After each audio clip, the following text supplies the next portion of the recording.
vous allez bien. Donc c'est Marie de Combat de Femmes et coach à la reconquête de soi. Donc aujourd'hui je voulais vous parler des TCA, donc des troubles de comportement alimentaire, parce que ce sont des troubles qu'on retrouve quand même assez souvent chez les victimes de violences sexuelles et notamment les victimes de violences sexuelles dans l'enfance. Donc c'est pour ça que c'était important pour moi d'en parler sur cette chaîne. Et en plus, je suis actuellement en formation, en fin de formation d'ailleurs, hein. Si tout va bien, on croise les doigts, je devrais être diplômée cet été, en TCC. Donc les TCC, c'est thérapie cognitivo-comportementale. Et je vous parlerai un peu plus de cette méthode de thérapeutique dans une autre vidéo. Et dans le cadre de cette formation, je suis un cours sur les TCA. Parce que les TCC sont une méthode, ça fait vraiment partie des méthodes thérapeutiques qui fonctionnent assez bien sur les TCA. Donc voilà pourquoi j'ai eu cette idée de faire cette vidéo. Après je vous mettrai en lien dans la description de la vidéo des sites ou des associations qui pourront vous aider si jamais vous êtes vous personnellement ou que vous connaissez un proche qui est touché par l'un de ces troubles. Parce que c'est souvent quand même très difficile à vivre aussi pour les proches. Et d'ailleurs, je voulais quand même insister aussi pour les proches que si jamais vous avez quelqu'un dans votre famille ou dans votre entourage proche qui est atteint de cette maladie, ou d'un trouble du comportement alimentaire, je vous conseille de vous aussi de faire des recherches et de vous faire accompagner d'un point de vue psychologique, parce que c'est aussi très difficile pour les proches. Et il ne faut pas hésiter à demander de l'aide pour pouvoir aussi être présente de façon un peu plus adaptée pour la personne si elle a besoin d'aide. Parce qu'il y a beaucoup de déni, c'est très compliqué, notamment pour les personnes qui sont touchées par l'anorexie. Donc elles renient souvent le fait qu'elles ont un problème. Donc c'est vrai que c'est d'autant plus compliqué pour les proches de gérer ça. Et voilà, donc c'est vrai que le fait d'être accompagné, ça aide quand même à mieux comprendre les choses et du coup à mieux comprendre la personne malade et à mieux pouvoir l'accompagner, être là pour elle. Et après, si vous-même vous avez des troubles de comportement alimentaire, que vous en avez pris conscience, c'est déjà une bonne chose. Et là aussi, c'est important, vous avez besoin d'avoir un accompagnement médical qui soit vraiment spécialisé dans les troubles du comportement alimentaire, puisque c'est un trouble particulier qui demande un encadrement médical particulier. Donc ne pas hésiter à demander de l'aide si vous êtes dans l'une ou l'autre des situations. Alors, j'ai vu une étude en fait qui démontre qu'il y a environ 4,3% des victimes de violences sexuelles qui par la suite vont développer un trouble du comportement alimentaire. Il y a une prévalence pour les personnes qui ont été victimes durant l'enfance et donc notamment des victimes de l'inceste, puisqu'on sait que les victimes, celles qui ont été victimes dans l'enfance, surtout dans la petite enfance, c'est généralement de l'inceste, puisque la grande majorité des agressions ont lieu dans un cadre familial. Donc il y a vraiment une prévalence à ce niveau-là, donc c'est important de le comprendre. C'est vrai que quand on a été victime de ce genre de violence, forcément on est attaqué au niveau de notre intégrité psychique et physique. Et donc il y a une relation au corps après qui est compliquée, une relation aussi aux émotions, puisque il y a beaucoup de souffrances psychologiques et physiques à ce moment-là. Souvent quand c'est dans l'enfance, que c'est dans un cadre familial, c'est des agressions qui vont être répétées dans le temps. Donc il y a tout un système aussi qui s'installe, un système de défense. On peut être dissocié, c'est-à-dire qu'on va être coupé de ses émotions. Donc tout ça explique aussi le fait qu'on puisse être amené à développer des troubles du comportement alimentaire quand on a vécu ce genre de choses.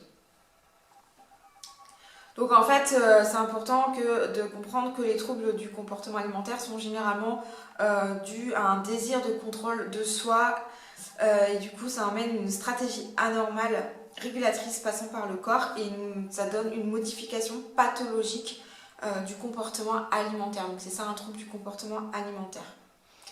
En fait, il y a dans une erreur qui s'est glissée dans les schémas cognitifs ou les croyances liées à la perfection, à la réussite, à l'image de soi et au contrôle des émotions. Donc un schéma cognitif en fait c'est une croyance qui s'est installée en fait au niveau du cerveau, qui fait qu'on va traiter les choses différemment. On va se focaliser sur certains détails et on va analyser des situations de façon erronée. Donc parce que par exemple une personne qui souffre d'anorexie va penser que si elle mange un bout de gâteau au chocolat, par exemple, quelque chose de très calorique, elle va automatiquement prendre beaucoup de poids. Bon, on sait que c'est pas vrai, hein, on a le droit de faire des écarts de temps en temps, et c'est pas pour autant qu'on va avoir des soucis de santé ou qu'on va grossir. Mais voilà, elle a cette vision-là erronée des choses qui fait qu'elle va tout le temps se restreindre et elle va pas manger de choses qui sont trop caloriques, par exemple. C'est un exemple que je prends. Mais voilà l'exemple de schéma cognitif qui est erroné, qui va amener à un trouble du comportement alimentaire. Tout ça va être en plus amplifié par le fait que grâce à ce comportement-là, elle va obtenir le résultat qu'elle souhaite, c'est-à-dire qu'elle va maigrir. Donc du coup, ça va donner envie de continuer ce comportement-là puisqu'elle a le résultat qu'elle souhaitait. Donc tout ça explique pourquoi après c'est quelque chose qui va s'installer dans le temps et qui va continuer. Alors l'anorexie, du coup, c'est un régime diététique excessif avec restriction. Une perte de poids importante aboutissant à un poids corporel significativement bas. Donc ils vont perdre entre 10 et 50% du poids normal. Donc c'est vraiment quelque chose d'assez impressionnant et évidemment dramatique. Il y a la peur d'être en surpoids et une distorsion de l'image corporelle. C'est-à-dire que les personnes en général, elles se voient pas du tout comme elles le sont en réalité. Elles se voient plus grosses qu'elles le sont. Et elles peuvent très bien avoir un poids normal, voire même être en dessous du poids indiqué. Et se sentir et se trouver grosse quand même quand elles se regardent. Donc c'est vrai qu'il y a une distorsion qui fait que c'est encore plus compliqué parce que elles ne sont pas du tout dans la réalité et c'est encore plus compliqué de se rendre compte qu'elles ont un problème en fait à cause de ça. Au niveau de l'anorexie, il y a souvent aussi une hyperactivité qui est présente. Des personnes qui vont pas reconnaître qu'elles ont un problème avec l'alimentation. On peut trouver des personnes qui vont cuisiner pour tout le monde, qu'elles vont dire par exemple ah bah non mais je mange pas avec vous parce qu'en fait j'ai fait ma gourmande et pendant que je cuisinais j'en ai profité pour manger et là j'ai plus faim. Donc c'est vrai que c'est très compliqué, elles sont beaucoup dans le déni. Elles vont aussi souvent cacher leur état avec des vêtements amples. Donc c'est un combat aussi pour les proches, hein. C'est vrai que c'est assez compliqué et même au niveau de la thérapie, souvent il faut un petit peu de temps pour travailler, pour les amener à avoir une reconnaissance de ce qui se passe, de leur comportement, de voir que non c'est pas normal et en plus ça peut amener quand même à une situation au niveau de la santé qui est dramatique. Et donc c'est tout un travail qui peut prendre du temps et qui est compliqué de ce fait-là parce qu'elles en ont vraiment pas conscience. Et il y a vraiment beaucoup de choses qui rentrent en compte à ce niveau-là. Ce sont des personnes qui sont souvent très intelligentes, qui donnent l'impression en fait d'être très conscientes des choses, d'être vraiment dans la réalité. Voilà. Donc c'est vrai que d'un premier abord ça ne se voit pas et du coup il y a quand même comme une dissonance entre les deux qui font que c'est assez difficile à comprendre. Alors la boulimie. Donc pour la boulimie, on va trouver un épisode ou accès de fringales suivi par des comportements inappropriés comme des vomissements induits. Elles peuvent prendre aussi des diurétiques là, pour les aider à se faire vomir. Fréquence de ces accès et des comportements compensatoires au moins une fois par semaine. Surconsommation alimentaire incontrôlable d'aliments hypercaloriques effectués en cachette et de façon très rapide, parfois même jusqu'à l'étouffement.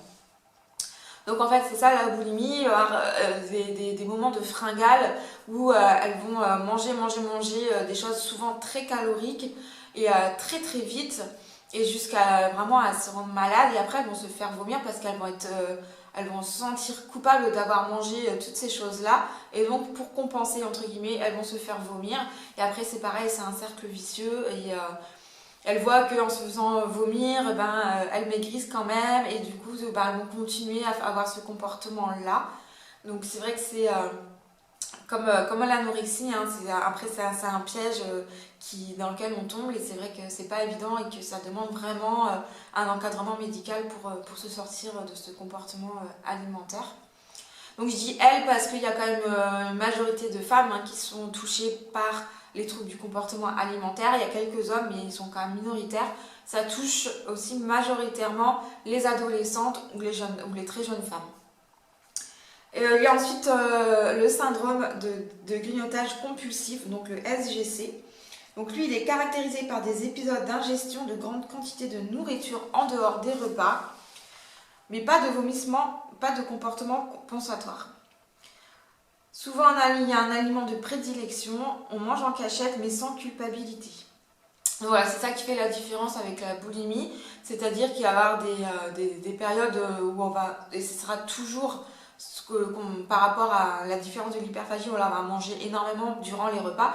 Là, on mange normalement durant les repas et ça va être plus des périodes de fringales et vraiment comment dire, des comportements compulsifs avec la nourriture en dehors en fait des repas.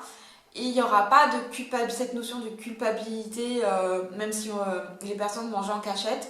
Du coup, il n'y aura pas de comportement compensatoire et donc le fait de se faire vomir ou de consommer certains médicaments pour se faire vomir. Donc il n'y a pas, c'est vraiment c'est ce qui fait la différence avec la boulimie et l'hyperphagie. Donc voilà les 3 principaux troubles du comportement alimentaire. Ce qui est important, du coup, comme je l'ai déjà bien dit, c'est qu'il doit avoir un accompagnement médical qui doit être assez complet parce qu'il y a différentes choses sur lesquelles il faut travailler. Et donc il faut vraiment avoir une bonne équipe derrière soi. Donc il y a des centres qui sont spécialisés dans les TCA, donc c'est important de les contacter parce que c'est un accompagnement quand même très spécifique. Donc il y aura un accompagnement médical donc avec un médecin qui est spécialisé dans les TCA, avec un psychiatre, parce qu'il y a tout le côté psychologique qui est important de travailler.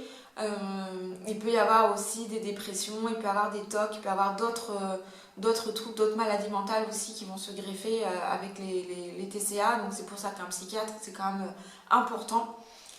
Avoir aussi un diététicien ou une diététicienne, parce qu'il va avoir besoin de travailler sur la nutrition et l'alimentation, mieux comprendre aussi la nutrition, les calories, tout ça, ce dont on a besoin pour vivre, apprendre à faire un repas équilibré. Donc que ce soit dans le cadre dans le cadre de ces 3 pathologies, c'est important vraiment de faire cette éducation nutritionnelle, donc qui passe par un spécialiste. Et puis il y a aussi un entraîneur sportif, ça peut être pas mal, surtout pour les personnes qui sont atteintes de boulimie et du syndrome du grignotage compulsif. Là, ça va être important d'intégrer aussi une activité sportive régulière et adaptée, donc voir avec un coach sportif qui soit aussi formé au TCA pour trouver l'activité qui convient. Et ensuite, du coup, les TCC qui vont être aussi très utiles en fait pour justement réparer ce schéma cognitif, comme je vous ai dit au début, essayer de faire en sorte que les personnes qui sont touchées par les TCA aient une vision plus réaliste de la situation, comprennent aussi que la façon de voir les choses et que leur comportement n'est en fait pas entre guillemets normal et n'est pas adapté. Essayer de voir comment elles peuvent compenser ça pour atteindre en fait une vision des choses plus adaptée et meilleure pour leur santé surtout.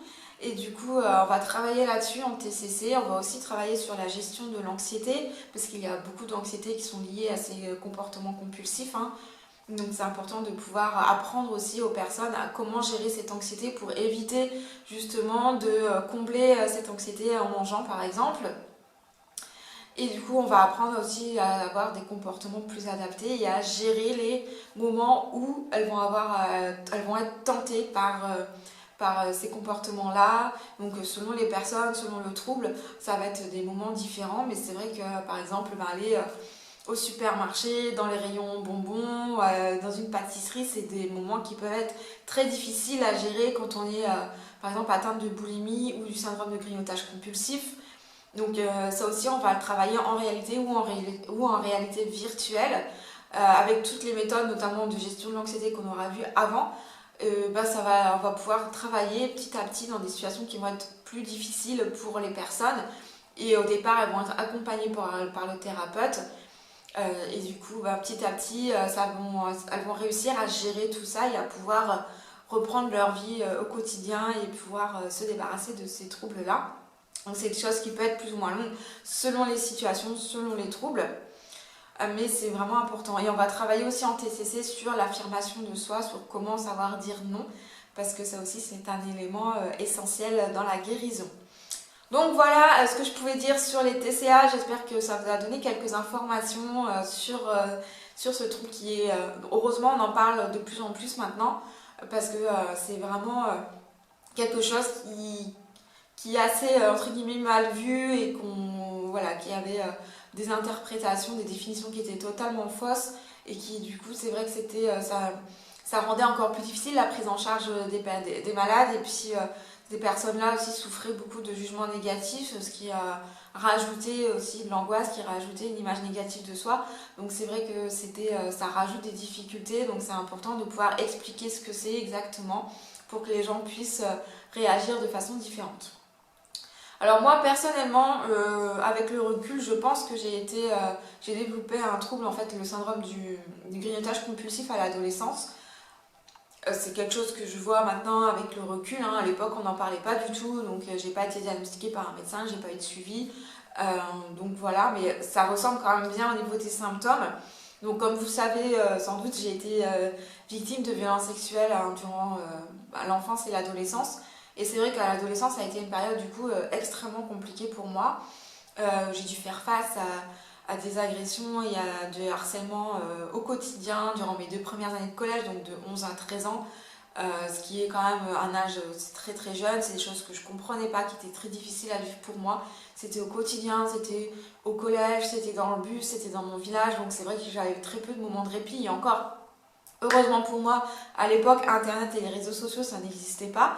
Mais c'était vraiment très très compliqué et forcément au niveau du corps, bon, ça a été catastrophique.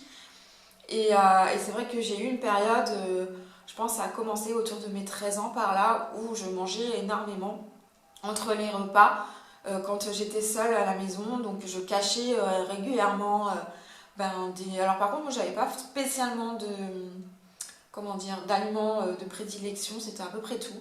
Tout ce qui était soit très très sucré, ou alors, enfin vous savez, les barres sucrées qu'on peut manger, voilà, moi j'aime plus maintenant, mais tout ce qui est Mars, tous ces trucs-là, qui sont extrêmement sucrés, ou alors très salés. Bon, encore aujourd'hui, j'avoue que j'aime beaucoup les chips par exemple. Donc je prenais tout ce qu'il y avait, j'essayais de faire en sorte que ça se voit pas trop et j'en cachais dans ma chambre pour pouvoir manger la nuit aussi. Et donc c'était un comportement très compulsif parce que j'avais une voix dans ma tête qui était là et j'arrivais pas à penser à autre chose en fait. J'étais vraiment obsédée par le fait qu'il fallait que je mange, qu'il fallait que je mange. Et tant que je l'avais pas fait, je pouvais rien faire d'autre, je ne pensais qu'à ça, j'étais pas bien. Je tournais en rond chez moi, tout ça, jusqu'au moment où je craquais, j'allais dans le placard et que je mangeais, jusqu'à écœurement. Par contre, j'ai jamais vomi, je me suis jamais fait vomir. Mais voilà, j'ai eu ce comportement-là pendant, je pense, 1 an ou 2. Et après, ça s'est calmé quand j'ai changé d'établissement, où là, mon état psychologique a évolué de façon plutôt positive. Du coup, ça s'est calmé à ce moment-là. Mes parents ne se sont pas vraiment rendus compte, ils ne se sont pas rendus compte de grand chose malheureusement à cette époque-là. Après, je le cachais assez bien. Et puis c'est parfois difficile aussi de voir la différence entre une crise d'adolescence entre guillemets normale et puis des vrais problèmes. Et puis j'ai pris un peu de poids, mais pas trop non plus, parce que j'étais encore en croissance, parce que je faisais pas mal de sport, on faisait voilà, du sport à l'école, je faisais aussi de l'équitation, tout ça. J'étais quand même encore assez active, ce qui m'a sauvée, je pense. Mais voilà, du coup, j'ai connu ça à un certain moment de ma vie, donc je voulais en parler aussi. Donc pour dire que ça touche quand même pas mal de personnes, que c'est entre guillemets quelque chose d'assez courant, donc de pas exceptionnel, et qu'il ne faut pas hésiter d'en parler, il ne faut pas hésiter de demander de l'aide s'il y a besoin. Donc voilà, cette vidéo est terminée, j'espère qu'elle vous aura plu, qu'elle aura été instructive. N'hésitez pas à demander de l'aide, donc si vous en avez besoin, je tiens vraiment à le dire. C'est vraiment important. Merci de vous abonner à ma chaîne pour ne rien manquer de mes vidéos et pour pouvoir soutenir mon travail. N'hésitez pas aussi à liker, à partager et à commenter ma vidéo. Et je vous dis à très bientôt. Prenez soin de vous.